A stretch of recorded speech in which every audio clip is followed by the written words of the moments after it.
เลยโอ้สุดยอดครับหลวมโอ้โหปาด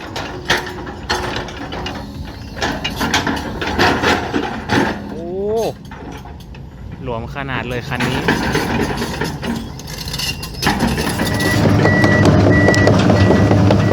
สวัสดีครับสวัสดีคุณผู้ชมทุกท่านเลยนะครับผมมาพบกับผมมาโนโคราแมคโครนะครับวันนี้ผมพาคุณผู้ชมนะครับมาพบกับKobelco SK 200 Super นะครับผม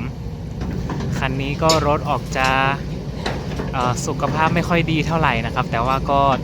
ยังพอทำงานได้อยู่นะครับผมปุ้งกีนี่หลวมด็อกแดกเลยนะครับ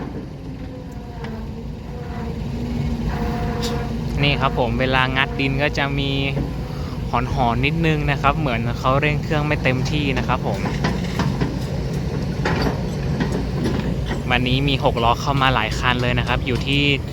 บ่อนี้ก็4คันแล้วนะครับผม6ล้อคันนี้น่าจะเพิ่งไปใส่คอกมานะครับน่าจะเพิ่งไปวิ่งข้าวหรือไม่ก็ข้าวโพดมานะครับผมหน้านี้ก็เขาเกี่ยวข้าวโพดกันนะครับไปวิ่งข้าววิ่งข้าวโพดมายังไม่ทันเอาคอกออกนะครับมาวิ่งดินต่อเลยนะครับผมดินตรงนี้ก็ไม่อ่อนไม่แข็งนะครับกำลังดีครับผมรถพอตักได้ครับไม่แข็งมากคลิปที่แล้วก็พาดู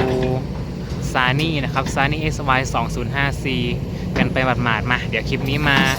ดูโกเบกันหน่อยครับผมสำหรับยี่ห้อโกเบก็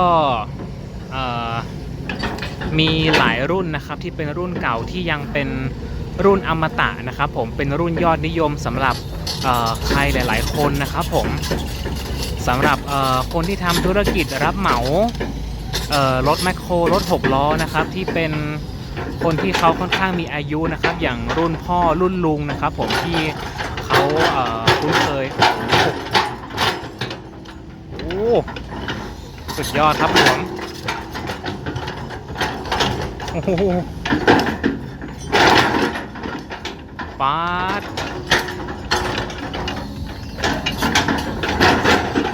โอ้หลวมขนาดเลยคันนี้โอ้หลวมครับปุ้งกีหลวมมากปุ้งกีนี่ใส่ด็อกแดกเลยโอเคครับเมื่อกี้แต่งที่ยืนให้ตัวเองนะครับมาเดี๋ยวตักใส่รถต่อนะครับผมก็เมื่อกี้ผมพูดค้างไว้นะครับเกี่ยวกับรถขุดโกเบนะครับผมที่มีหลายๆรุ่นนะครับที่เป็นรุ่นยอดนิยมเป็นรุ่นอมตะของใครหลายๆคนนะครับผมอย่างแท็กลั่นอย่างรุ่นมาร์คทรีนะครับผมมาร์คทรีหรือว่าแล้วก็อีกรุ่นหนึ่งก็คือรุ่น5นะครับผมมาร์ควีนะครับหัวเฮลิคอปเตอร์คนที่เขาคุ้นเคยกับรถรุ่นเก่าๆเขาก็ยังรู้สึกว่าจะติดใจนะครับในรถรุ่นเก่าๆอยู่นะครับอย่างบางคนที่ใช้รถไปนานๆแล้วรถเขาเริ่มเก่าเริ่มพังเขาก็ไม่ซื้อรถใหม่นะครับแต่ว่าเอาเงินไปโมทำใหม่แทนอันนี้ก็แล้วแต่คนชอบนะครับผมบางคนที่เขารู้สึกว่าเขาใช้รถเก่ามานานแล้วซ่อมไม่ไหวแล้วเขาก็ขายทิ้งไปเลยนะครับเอาตังค์ไปซื้อรถใหม่ดีกว่าแต่บางคนที่เขายังรู้สึกว่าใช้แล้วมันผูกพันนะครับผมไม่ยอมซื้อใหม่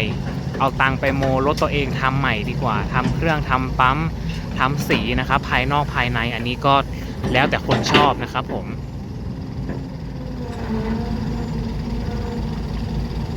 อย่างบางคนที่เป็นเด็กรุ่นใหม่นะครับที่มาทำงานเกี่ยวกับการขับรถขุดนะครับผมเด็กๆหลายคนก็อาจจะถูกใจรถใหม่มากกว่านะครับคือชอบรถใหม่มากกว่ารถเก่าบางคนก็จะรู้สึกว่ารถเก่านี่อาจจะไม่แรงนะครับช้าไม่ถูกใจวัยรุ่นนะครับผมก็เลยชอบรถใหม่กันมากกว่าแต่ก็มีบางคนที่หลงไหลในรถเก่านะครับผมก็สำหรับผมแล้วนะครับส่วนตัวผมก็ ถามว่าถ้าให้เลือกระหว่างรถเก่ากับรถใหม่ที่ขับอันไหนดีนะครับก็ส่วนตัวผมแล้วผมได้หมดเลยนะครับผมเก่าก็ได้ใหม่ก็ดีนะครับมีแอร์ไม่มีแอร์ผมก็ขับได้หมดนะครับผมเพราะว่าตอนที่ผมหัดขับรถขุดใหม่ๆก็ผมหัดขับกับรถไม่มีแอร์นะครับแต่บางคนที่เขารู้สึกว่าเขาได้ขับรถไม่มีแอร์เขาก็อาจจะหงุดหงิดนะครับเพราะว่ามันร้อนนะครับผมบางทีไปทำงานตรงที่มันเป็นดินแห้งนะครับฝุ่นก็ปลิวมาใส่รถนะครับผมวันนี้มีรถวิ่งอยู่หลายคันนะครับแต่ว่ารถวิ่งทางไกลกันก็เลยนานๆจะเข้ามาทีนะครับผม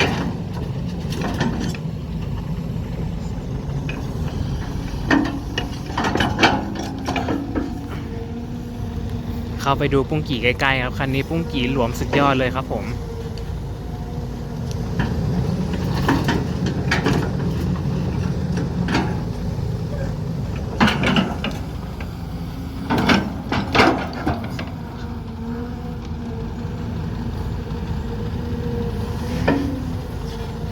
คันนี้ถ้าได้เอาไปทำใหม่ก็น่าจะดีนะครับก็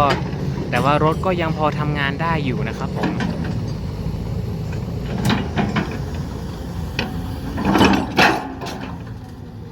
โอ้นี่ครับปุ้งกี่เสียงดังมาก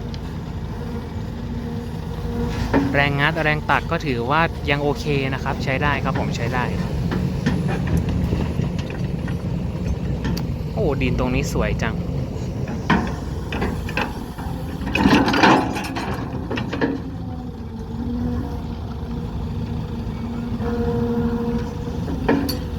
ดินตรงนี้ก็ตักใกล้หมดแล้วนะครับผมก็เดี๋ยวดูก่อนว่า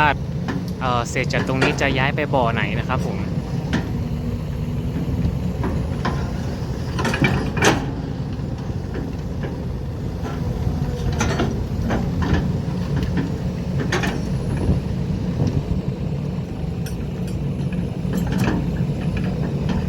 โอ้ใส่เยอะดีจัง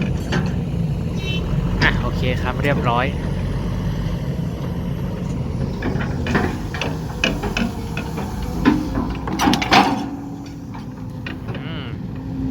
เสียงสุดยอดเลย